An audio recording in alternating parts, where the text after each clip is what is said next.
시간 우리 믿음의 고백을 하나님께 드림으로 말씀 앞에 나가도록 하겠습니다. 하나님, 나를 사랑하신다.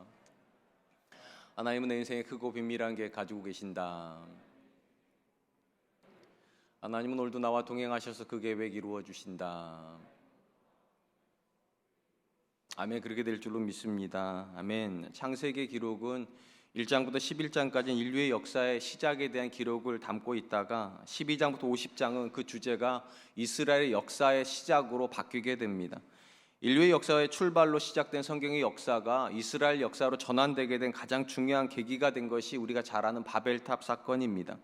창세기 11장에 보면 바벨탑을 쌓았던 사람들이 바벨탑을 쌓았던 목적이 자기의 이름을 내기 위함이라 그렇게 되어 있습니다. 그런데 이것이 우리가 잘 아는 대로 하나님의 창조의 원리에 전혀 맞지가 않습니다. 하나님은 오직 그분의 영광을 세상 가운데 드러내게 하시기 위하여 그분의 형상으로 사람을 만들었는데, 안타깝게도 사람은 하나님의 이름이 아니라 자신들의 이름을 세상에 내기를 원하였기 때문입니다. 이에 하나님은 자신들의 이름을 내려고 하였던 이들의 언어를 혼잡게 하심으로 이 땅 가운데 많은 민족들이 형성이 되었습니다. 그리고 이 흩어짐으로 인해서 많은 민족들이 생겼음에도 불구하고 하나님은 이 땅에 많은 민족 중에 한 민족을 선택하여 그분의 백성으로 삼으신 것이 아니라 75세까지 자녀를 한 명 낳지 못하는, 어찌 보면 인간적으로 굉장히 불행한 사람이었던 아브라함을 선택하셔서 이스라엘 역사를 시작하셨습니다. 왜 하나님은 기존의 많은 민족 중에 한 민족을 선택하는 쉬운 선택을 하지 않으시고 한 명의 자녀도 얻지 못하는 아브라함을 통하여서 그분의 역사를 시작하려고 하셨을까요?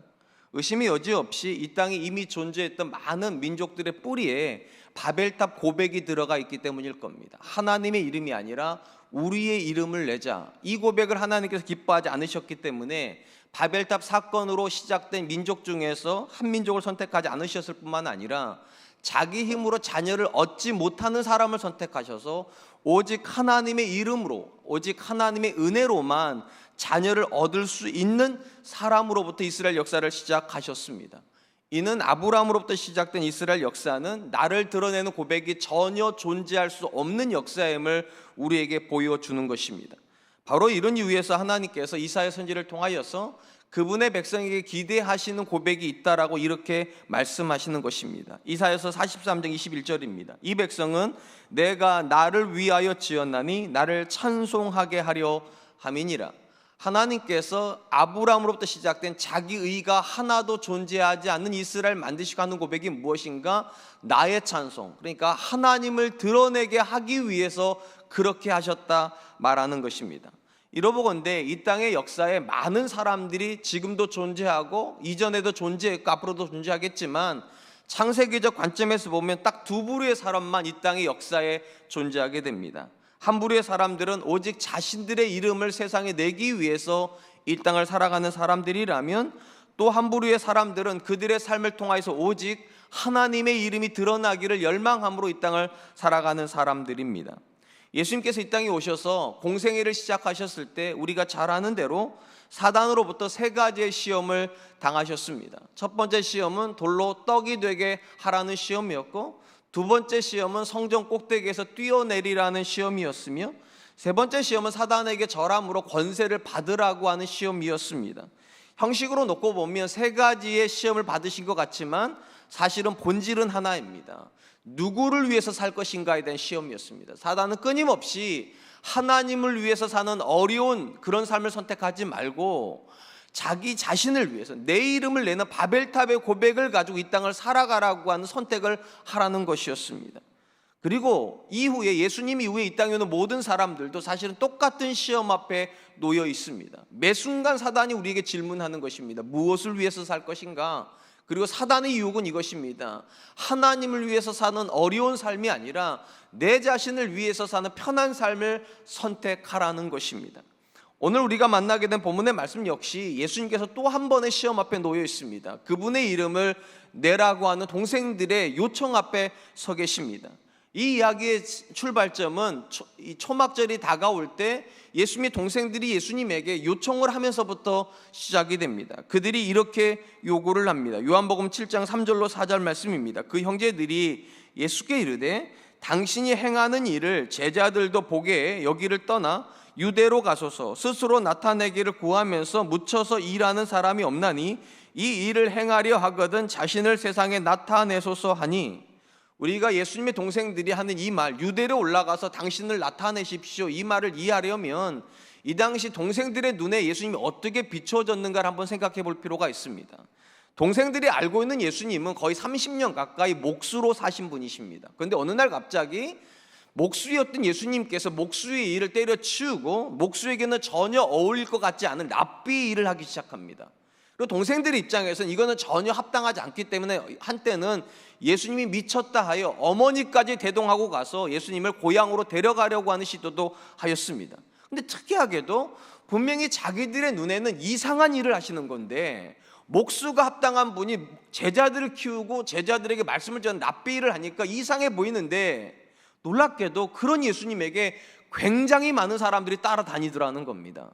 그러니까 기왕에 그렇게 제자들을 키우는 랍비 일을 할 거라면 작은 도시인 갈릴리에 사지 말고 초막절에 유대에 많은 사람들이 모일 거니까 유대로 올라가서 많은 제자들 앞에서 그 일을 하십시오.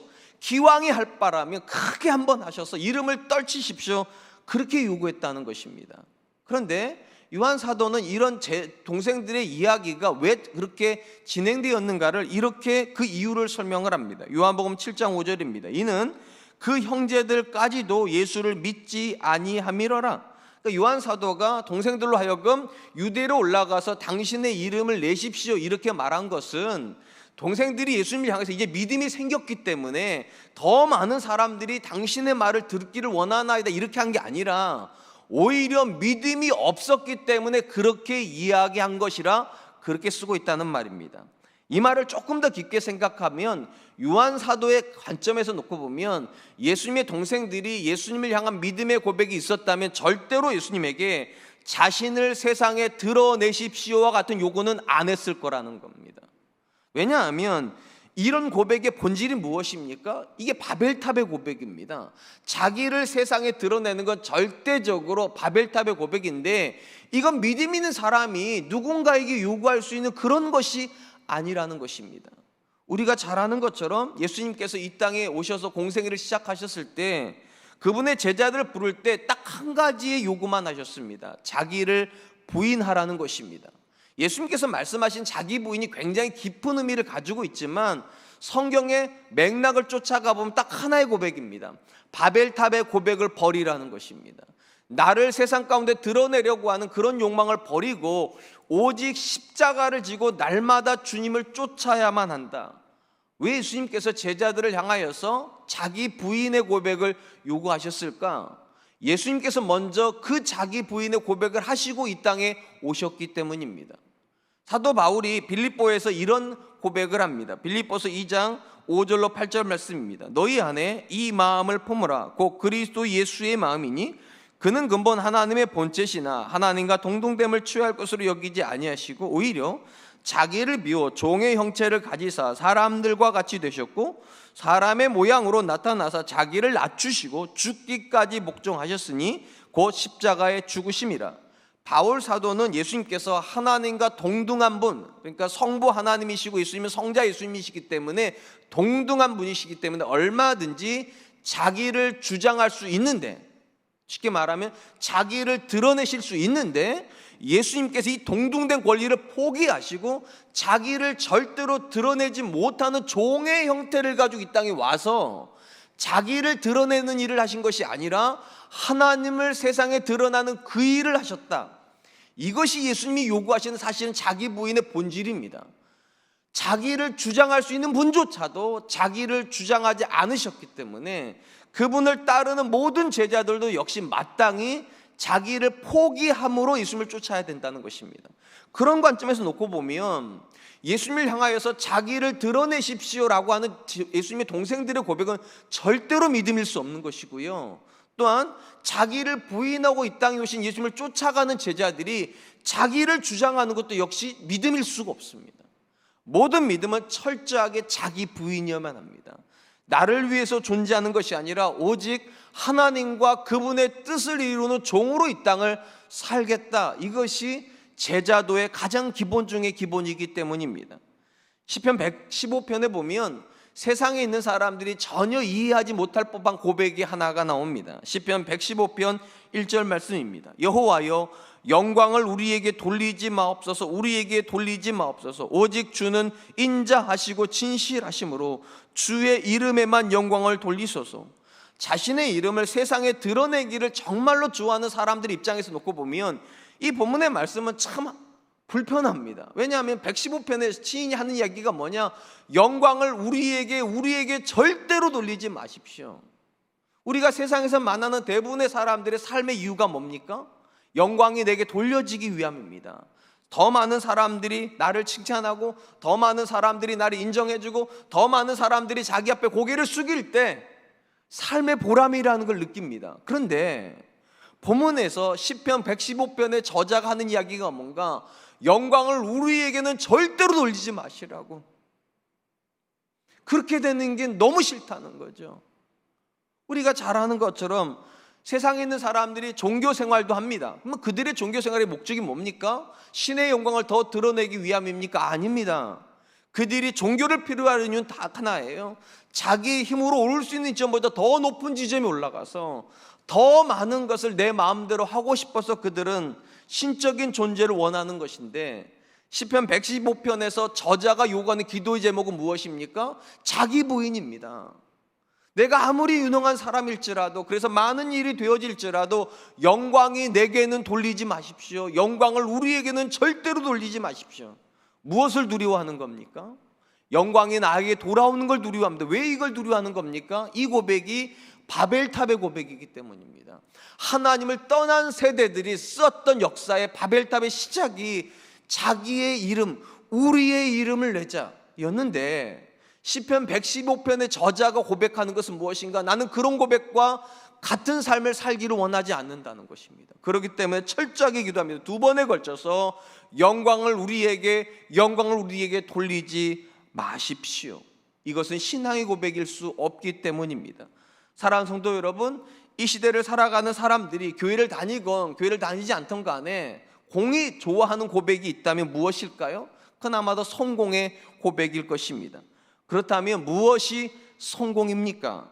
그리스도를 믿기 이전의 사람들에게 성공은 자기의 뜻이 세상 가운데 펼쳐져서 사람들이 나를 더 많이 알아주는, 자기가 높아지고 영광이 자기에게 돌려지는 그런 지점이 성공의 지점일 것입니다. 그리고 이것이 지극히 자연스러운 것은 세상의 역사의 출발점이 바벨탑이기 때문이라고 말씀드렸습니다. 바벨탑은 하나님이 목적 아닙니다.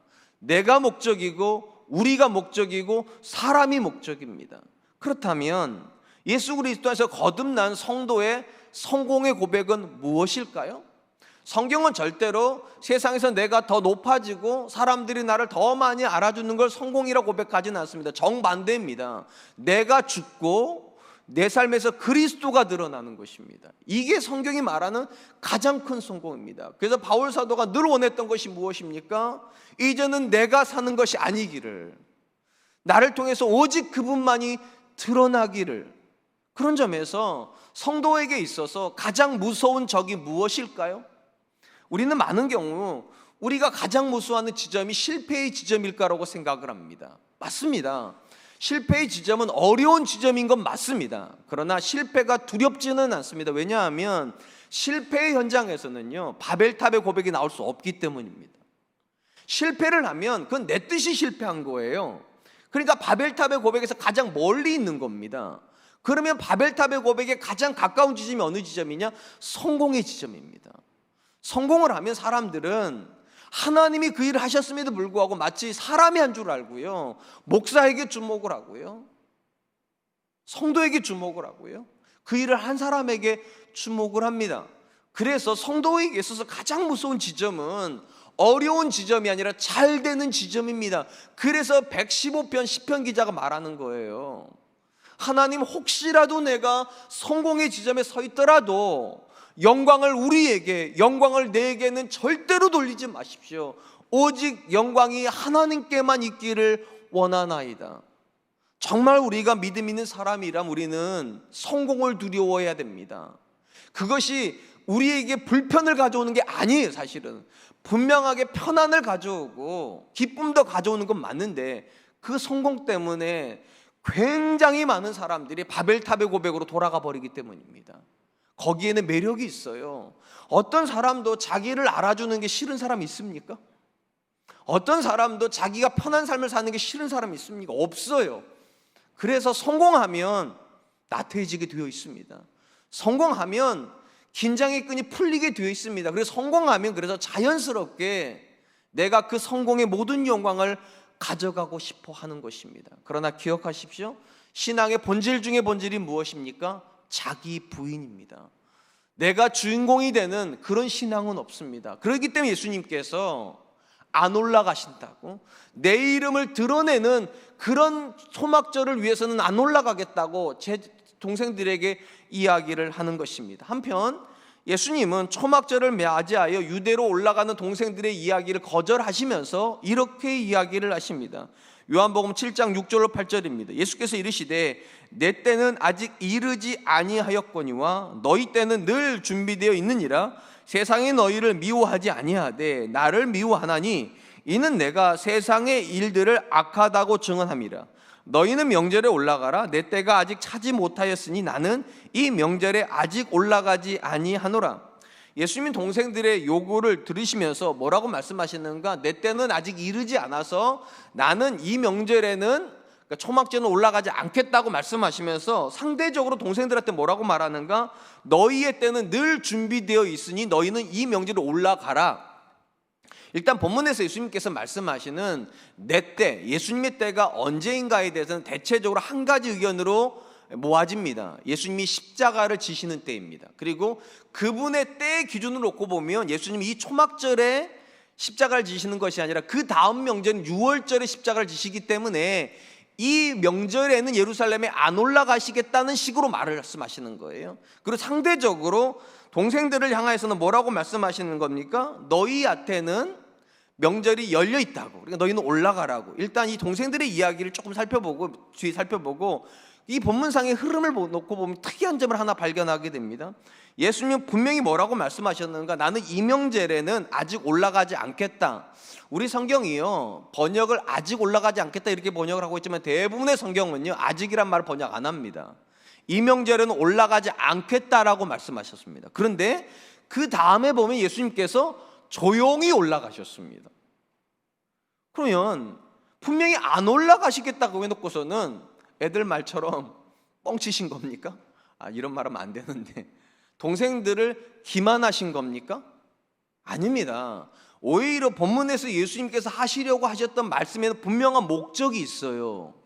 예수님의 때를 위해서라면, 그러니까 십자가를 지는 목적으로는 이번 명절에는 안 올라간다는 겁니다. 그러니까 초막절에 올라가서 내가 십자가를 지는 그런 때를 위해서는 올라가지 않겠다는 거예요. 그러면 왜 조용히 올라가시는 겁니까? 초막절을 지키기 위해서 올라가신다는 겁니다. 하나님께서 그분에게 주시는 목적을 이루기 위해서 올라가는 것이 아니라 하나님께서 예수님에게 기대하시는 초막절의 고백을 하기 위해서 올라가신다고. 이 부분은 또 우리가 뒤에서 살펴보게 될 것입니다.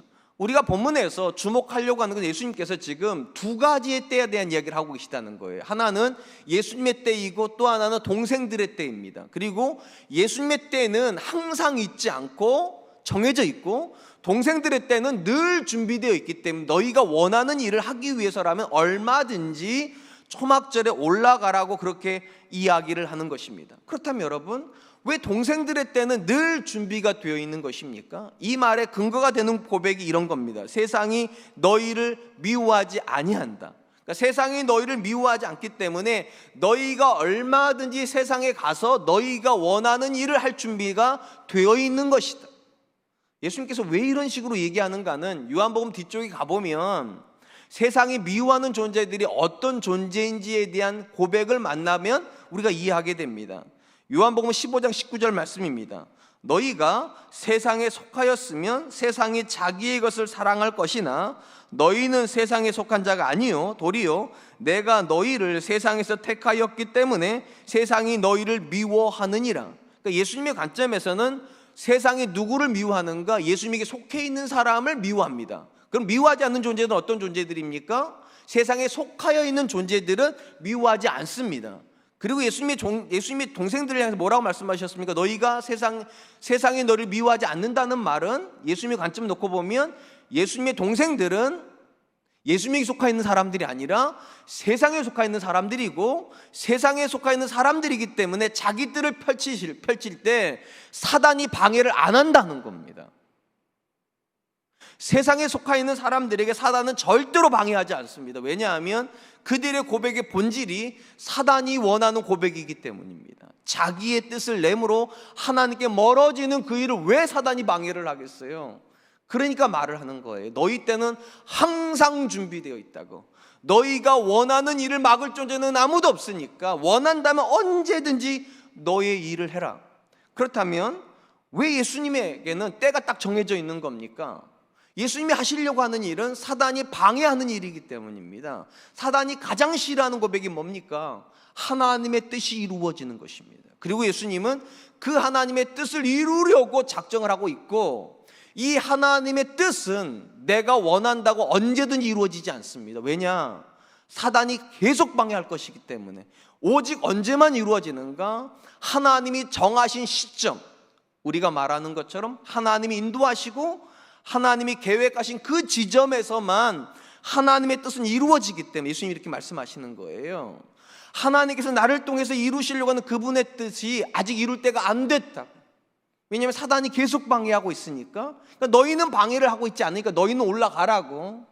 나는 하나님께서 인도하시는 그 때를 기다리다가 하나님이 올라가라고 하시는 때에 올라가서 그분의 뜻을 이루겠다라고 말씀하시는 것입니다.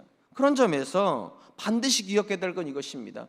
내 뜻을 이루는 건 언제든지 가능합니다. 그러나 하나님의 뜻을 이루는 것은 언제든지 가능하지 않습니다. 왜냐하면 여기엔 방해 세력이 있어요. 사단이 방해를 합니다. 그렇기 때문에 누가 필요한가? 하나님이 절대적으로 필요합니다.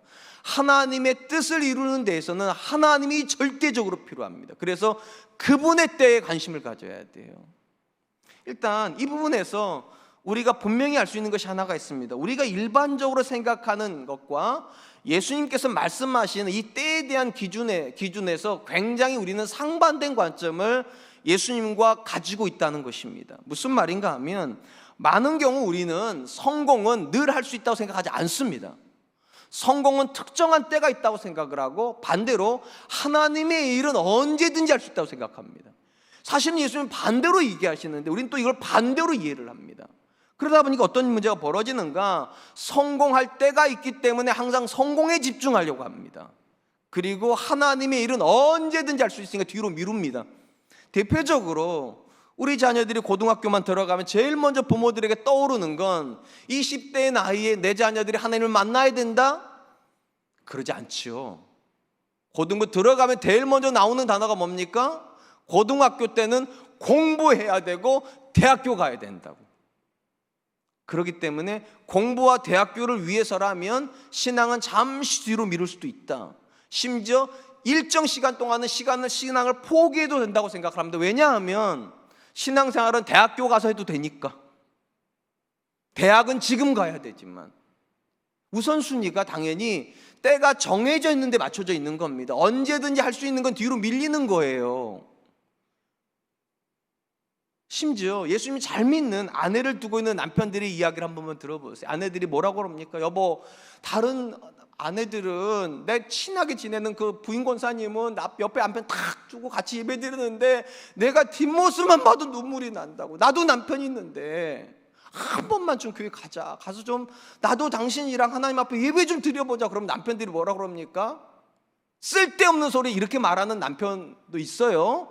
근데 정말 성격 좋으신 분들 뭐라고 말하니까 환하게 웃으면서 아 그렇구나 여보, 내가 그 마음 이해해. 근데 지금 우리가 어떤 시기야? 우리 노년을 준비해야 될 때잖아. 할 수만 있으면 더 많이 벌어서 내가 당신하고 나중에 교회 생활 열심히 할 테니까 지금은 돈 벌어야 되잖아요 여보. 내가 당신 싫어서 교회 안 가는 게 아니야. 지금은 돈 벌어야 되니까. 그러니까 지금은 당신이 먼저 가서 나를 위해서 기도해. 그리고 일정 시간이 지나면 나도 가서 할 테니까. 이 모든 이야기 속에 뿌리가 하나예요. 하나님의 일은 언제든지 할 수 있지만 내 일은 정해진 때가 있다는 거예요. 대학교 갈 때가 있고 돈 벌 때가 있고 성공할 때가 있으니까 지금 해야 되는 일을 지금 하고 나중에 해도 되는 일은 나중에 하자고. 오늘 본문의 말씀은 정반대인 거를 보셔야 돼요. 동생들이 하는 일은 그들의 일입니다. 근데 그들의 일은 언제든지 할 수 있대요. 왜냐? 방해하는 세력이 없어요. 대학교 가는 걸 방해하는 사탄은 없어요. 근데 여러분의 자녀가 예수님 만나는 걸 방해하는 세력은 있어요. 돈 버는 걸 방해하는 세력은 없어요. 영적으로는요. 근데 예배하는 걸 방해하는 세력은 있어요. 그럼 무엇이 더 중요한 겁니까? 예수님 관점은 이거예요. 하나님의 뜻을 이루는 것은 언제든지 제한된 기회밖에 없다는 거예요. 제한된 기회. 하나님이 도와주시는 그때밖에는 못하는데 언제든지 할 수 있는 일에 모든 시간을 빼앗기는 건 성경적이지 않아요. 근데 언제부턴가 우리는 심지어 교회를 다님에도 불구하고 하나님의 일은 언제든지 할 수 있다고 뒤로 밀어놓고 내 일을 하기 바쁩니다. 이게 왜 슬픈 일입니까? 이거 바벨탑의 고백이거든요. 하나님은 뒤로 밀어놓고 우리의 일을 하자, 우리의 이름을 내자. 하나님은 그 목적으로 우리를 구원하신 것이 아니라 이 백성은 나의 이름을 위하여 나의 영광을 드러내기 위해서 내가 구원했다고 말씀하시는 백성인데, 언제부턴가 우리는 하나님은 뒷전으로 하고 세상 사람들과 천하 다를 바가 없는 내 이름을 내기 위하여, 내 자녀를 성공시키기 위하여, 내가 조금 더 높은 자리에 올라가기 위하여 우리의 모든 것을 투자하는 참 안타까운 현실 앞에 서 있지 싶습니다. 여러분이 성경을 유심히 읽어보았다면 우리가 일상에서 자주 쓰는 단어임에도 불구하고 성경 안에서는 좀처럼 발견할 수 없는 단어들이 굉장히 많다는 걸 발견하게 됩니다. 그 중에 한 단어가 성공이라고 하는 단어입니다. 우리 성경에, 신구약 성경에 성공이라고 하는 단어가 몇 번 나올 것 같습니까? 아니, 우리는 평소에 성공이라는 단어를 얼마나 쓸 것 같습니까? 하루에 한 번 이상 꼭 쓸 겁니다. 대부분은요. 특별히 이 자리에 계신 분들 중에, 또 영상 드리는 예배 중에 성취지향적인 분이라면 이 성공이라는 단어를 늘 메모라이징하고서 계속 반복적으로 할 거예요. 근데 특이하게도 성경 안에는 이 성공이란 단어가 딱 2번밖에 안 나옵니다. 그것도 구약 성경에 딱 2번 나옵니다. 아니, 우리는 그렇게 늘상 묵상하고 늘 가까이 하고 늘 가까이 듣는 단어가 왜 성경에서 이렇게 푸대접을 받을까요? 이유가 있어요. 성공이란 단어를 성경이 안 쓰기 때문입니다. 그럼 어떤 단어를 쓰는가? 형통이란 단어를 씁니다. 이 형통이란 단어가 68번 나옵니다. 엄청난 차이예요. 우리가 늘 쓰는 성경은 딱 2번 쓰는데 형통이란 단어는 왜 68번이나 나오는가? 이 두 단어는 도대체 어떤 차이가 있는가? 외형적으로 놓고 보면 차이가 없습니다. 다 일이 잘 되는 상태예요. 성공도 일이 잘 되는 상태고 형통도 일이 잘 되는 상태. 근데 왜 성경은 이렇게 구분짓는가? 근본적으로 다르기 때문입니다. 뭐가 다른가? 이 지점에 도달하는 방식이 다르고 이 지점에 도달하는 목적이 다릅니다. 성공은 내가가 주인공입니다. 내가 내 방식으로 내 뜻을 이루는 겁니다. 내가 잘 된 거예요. 그게 성공이에요. 그 형통은 뭐냐? 하나님이 나를 통해서 그분의 일을 하신 겁니다. 그래서 하나님이 잘 된 거예요. 잘 되는 건 맞아요. 근데 누가 잘 되느냐는 거예요. 성공은 내가 잘 되는 거고 형통은 하나님이 잘 되는 거. 그러니까 얼마든지 성경상에는요, 한 사람은 실패했는데 하나님은 형통이라고 쓰는 사람이 있습니다. 그게 요셉입니다. 애굽의 포로로 끌려가서 그는 분명히 자기 인생에 실패를 하고 있는데 놀랍게도 하나님은 그분의 길을 이루고 계시기 때문에 실패한 사람한테 형통하였더라 이렇게 기록을 하고 있는 거예요. 그리고 가장 주목할 거, 왜 성경이 그토록 성공에 대해서는 푸대접을 하는가? 성공은요, 하나님이 없어도 되는 개념이기 때문입니다. 세상에 있는 사람들이 다 하나님 도와줘 성공한 겁니까? 아닙니다. 하나님 없이도 그들은 다 성공하고 있습니다. 근데 성경은요, 하나님에 대한 책이에요. 하나님이 만드시지 않는 건 성경이 나오지 않아요. 그렇기 때문에 성경은 철저하게 성공한 사람에게 집중하는 것이 아니라 정반대로 하나님께 집중하고 있는 사람, 세상이 아니라 하나님께 집중하고 있는 사람들에게 하나님이 관심 가지시고, 그들은 알아요. 자기 이름으로, 자기 힘으로 하나님 일을 할 수 없다는 것을. 그렇기 때문에 철저하게 하나님께 매어 달리는 겁니다. 그리고 그들을 통하여서 하나님은 사탄의 방해를 뚫고 하나님의 일을 이루어 내시는 겁니다. 그렇기 때문에 형통은 내 힘으로 못합니다. 왜냐? 방해하는 세력이 있거든요. 오직 하나님이 도우셔야지만, 또 하나님이 인도하셔야지만 하나님의 뜻이 이루어지는 형통의 자리에 우리가 서게 되는 것입니다. 그래서 예수님이 말씀하시는 거예요. 너희 일을 하기 위해서는 언제든지 시간이 있으니까 가라고. 그런데 하나님의 일을 할 때는 때가 있기 때문에 나는 이때는 안 올라갈 거라고. 사랑하는 성도 여러분, 성도의 삶이 왜 영적인 전투의 현장이어야만 합니까? 우리만 살고 있다면 영적인 전투란 말을 안 씁니다. 우리가 있는 곳에 두 영적인 실체가 함께 있기 때문이죠. 하나님도 계시고 사탄도 있습니다. 그리고 예수 그리스도께서 이 땅에 오시기 이전, 물론 지금도 마찬가지긴 하겠지만 가장 활발하게 움직이는 건 안타깝게도 사탄입니다. 왜 사탄이 그렇게 활발하게 움직입니까? 이 땅의 역사가 점점점 끝으로 가면서 하나님 뜻이 이루어지고 있기 때문에 사단이 끊임없이 움직입니다. 끊임없이. 그리고 사단이 모든 사람을 공격하는 건 아닙니다. 적어도 자기 뜻을 이루는 사람은 공격 안 합니다. 왜 공격 안 합니까? 공격 안 해도 어차피 하나님께 멀어질 거니까요. 누구를 공격합니까? 자기 뜻을 포기하려고 하는 사람이요. 그리고 오직 하나님의 뜻을 이루려고 하는 사람들이요. 그런 점에서 자기 뜻을 펼치는 데 있어서 가장 큰 관건은요, 하나님 아닙니다. 자기 뜻을 펼치는 것에서 가장 큰 관건 내 실력입니다. 내 실력만 있으면 당장 오늘도 성공할 수 있는 게 세상이에요. 그러나 하나님 뜻을 펼치는 데 있어서 가장 중요한 관건은 내 실력 아닙니다. 왜냐하면 이 실력은 사단이 다 막을 수 있어요. 얼마든지 우리를 꼭 떨어뜨릴 수 있어요. 얼마든지 내가 잘할 수 있는 거 다 무산시킬 수 있어요. 그렇기 때문에 누가 필요한가? 절대적으로 하나님이 필요한 겁니다.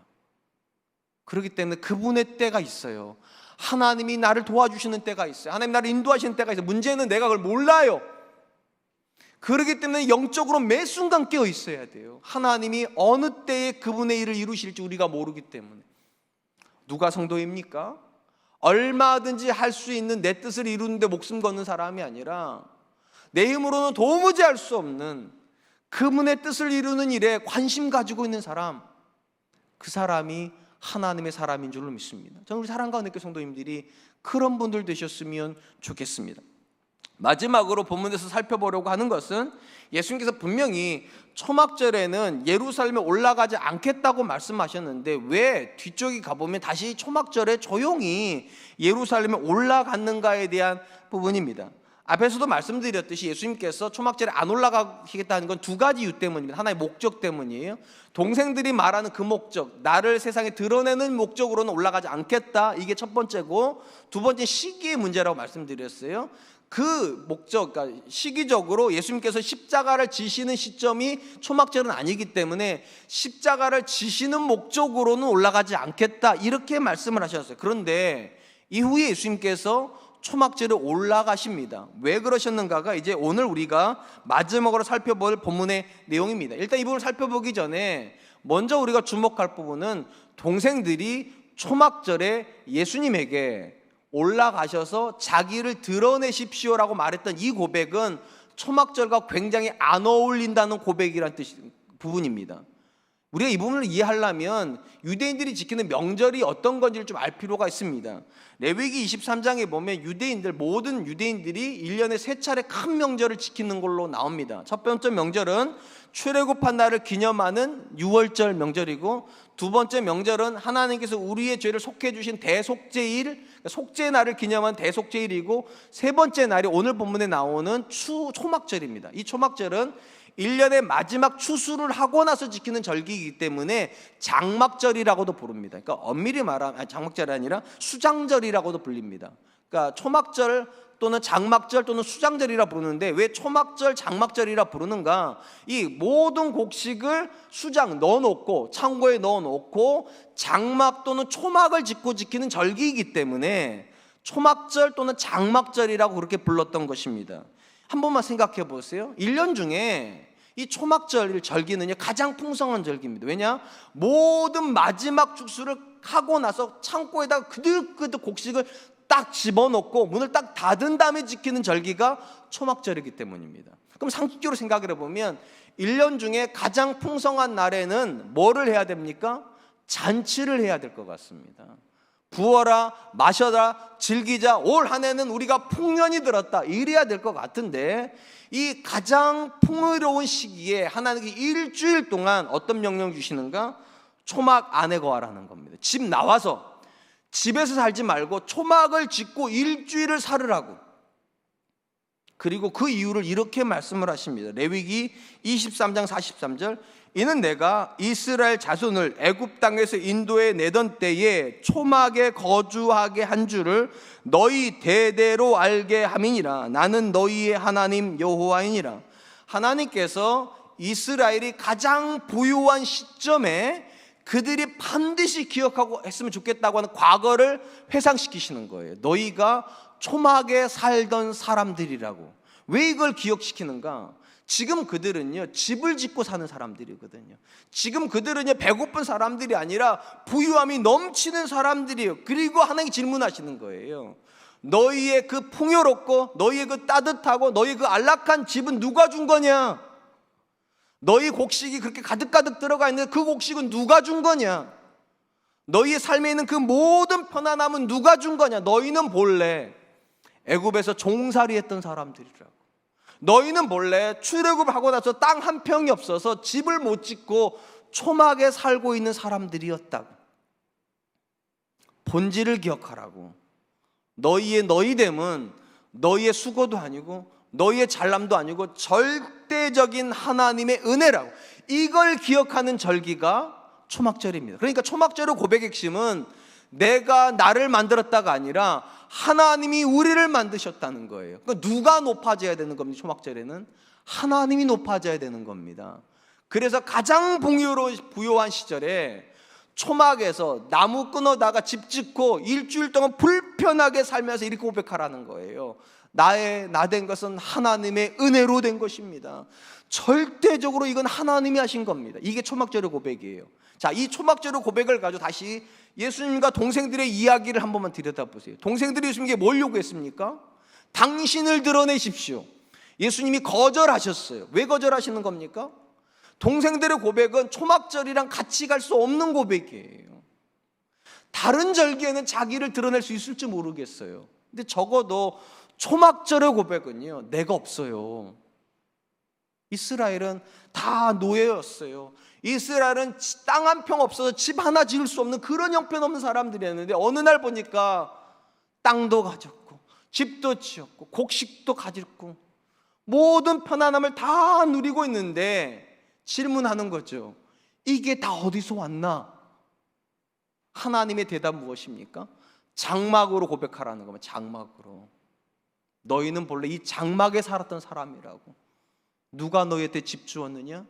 누가 너희한테 가족 주었느냐? 누가 너희한테 먹을 곡식을 주었냐? 하나님이 그랬다. 이 고백이 초막절이네. 동생들은 지금 뭐 하라는 겁니까? 하나님 빼고 당신의 이름을 드러내라고. 그러니까 예수님이 안 올라가시겠다고 말하는 거예요. 그리고 왜 조용히 올라가시는 겁니까? 이 조용함의 고백 속에 답이 있어요. 내가 조용해져야 하나님이 드러나시니까요. 그게 초막절이에요. 사랑하는 성도 여러분, 본문에서 예수님의 동생들이 자신을 가장 낮춰야 되는 때인 초막절에 자기를 가장 높이 들어 올리라고 말하는 이 고백이 굉장히 아이러니한 고백이라고 제가 말씀드렸어요. 그런데 이 동생들의 이야기를 읽다 보니까 갑자기 제 자신에 대한 이야기가, 또 우리 성도님들의 이야기가 오버랩되는 것 같아요. 마음이 굉장히 아팠습니다. 무슨 말인가? 우리가 예수님 믿는 순간 우리의 고백은 딱 하나여야 돼요. 나 된 것은 하나님의 은혜로 된 것이다. 그리고 이 고백을 아는 사람은 사도 바울처럼밖에 말 못해요. 나를 쳐서 복종시킨다고. 나를 드러내는 삶은 없어요. 사실은 성경 어디에도요. 성경의 본질은 뭐냐? 내가 죽고 예수님이 드러나는 거예요. 내 뜻이 무너지고 하나님 뜻이 세워져야 되는. 근데 언제부턴가 우리가 예수님의 이름으로 뭐를 기도하고 있는가 보면 다 성공을 기도하고 있습니다. 자기 부인을 위해서 기도하는 게 아니라 시편 115편의 저자가 영광을 우리에게 돌리지 마십시오, 그런 기도를 하고 있는 것이 아니라 하나님 영광 받게 해주십시오, 잘 되게 해주십시오, 인정받게 해주십시오, 늘 그런 기도만 하고 있는 제 모습을 보면서 예수님이 얼마나 가슴이 아프실까. 동생들을 보면서 예수님의 마음이 얼마나 아프셨겠어요. 초막절의 고백인데, 하나님이 높아져야 되는 때인데 그때조차도 당신이 높아져야 된다고 말하는 그 동생들을 보면서 예수님께서 얼마나 가슴이 아팠겠습니까. 그런데 그 동생들보다 믿음이 있다고 하고 예수님 누구인지도 다 알면서도 여전히 기도 속에서 자기 부인에 대한 기도를 하고 있는 것이 아니라 자기 성취에 대한 기도를 하고 있다면 누가 더 나쁜 겁니까? 예수님 동생보다 제가 더 나쁜 것 같아요. 동생들은 믿음이 없어서 그렇게 하는 거지만 저는 제가 믿음이 있다고 생각한단 말이죠. 아마 이 예배를 드리신 우리 성도님들도 자기가 믿음이 있다고 생각하실 거예요. 그런데 우리는 뭐 기도하고 있냐는 거예요. 정말 죄송하게도 잘 되는 거 기도하지 않습니까? 더 행복하기를 위해서 기도하고 있지 않습니까? 더 인정받기를 위해서 기도하고 있지 않습니까? 기도 제목이 바뀌어야 됩니다. 삶의 목적도 바뀌면서 동시에 기도 제목도 바뀌어야 돼요. 영광을 우리에게 돌리지 마십시오. 오직 하나님께만 그 영광이 있기를 원합니다. 이게 초막절의 고백이고 우리로 말하면 이게 추석의 고백입니다. 모든 것이 풍성한 이때 답하세요. 이 모든 게 어디서 온 겁니까? 하나님께로 왔다면 우리의 모든 제목도 완전 하나 해야 됩니다. 하나님만 영광 받으십시오. 내 삶에서 오직 하나님 뜻만 이루어지게 해주십시오. 이제 말씀을 맺으려고 합니다. 우리는 무엇을 목적으로 지금 이 땅에 살고 있습니까? 사람들이 더 많이 나를 인정해주고 내 일이 더 잘되고 내가 더 부유해지는 겁니까? 이거 자체가 죄는 아닐 겁니다. 왜냐하면 세상에서 이거를 죄로 규정하지 않아요. 그런데 성도는 이것을 죄스럽게 여겨야 됩니다. 왜냐? 내 삶의 목적이 절대로 내가 잘 되는 건 아니니까요. 하나님께서 그 목적으로 우리를 구원하신 게 아닙니다. 오히려 바벨탑의 고백을 버리고 하나님의 영광을 위해 헌신하는 사람이 되라고 우리를 구원하셨다면 오늘도 시편 115편의 고백 앞에 섰으면 좋겠습니다. 영광이 누구에게 돌려져야 되겠습니까? 오직 하나님께. 우리가 주장하고 우리가 드러내야 될 분이 누구입니까? 내가 아니라 오직 하나님이기를 주님의 이름으로 축원드리겠습니다. 이 시간 이 말씀을 기억하면서 잠시 한 번만 기도했으면 좋겠습니다. 여러분, 우리의 삶에서 영적인 전투를 우리는 하고 있습니까? 왜 영적인 전투가 필요합니까? 내 힘으로 내 일을 이루는 데에는요 영적인 전투가 필요하지 않습니다. 그런데 우리가 하나님 뜻을 이루려고 한다면 영적인 전투가 필요합니다. 내 힘으로 할 수가 없어요. 또한 기억하십시오. 우리가 목숨 걸고 하는 모든 기도의 제목이 혹시 자아 성취였다면 여러분, 하나님 우리에게 기대하시는 고백은 자아 성취의 고백이 아니라 자기 부인의 고백이라는 거. 하나님, 오늘도 나를 부인할 수 있도록 도와주시고 영광이 내게 돌려지지 않도록 주님 도와주시옵소서. 우리 같이 한 번만 기도하겠습니다. 하나님, 많은 시간에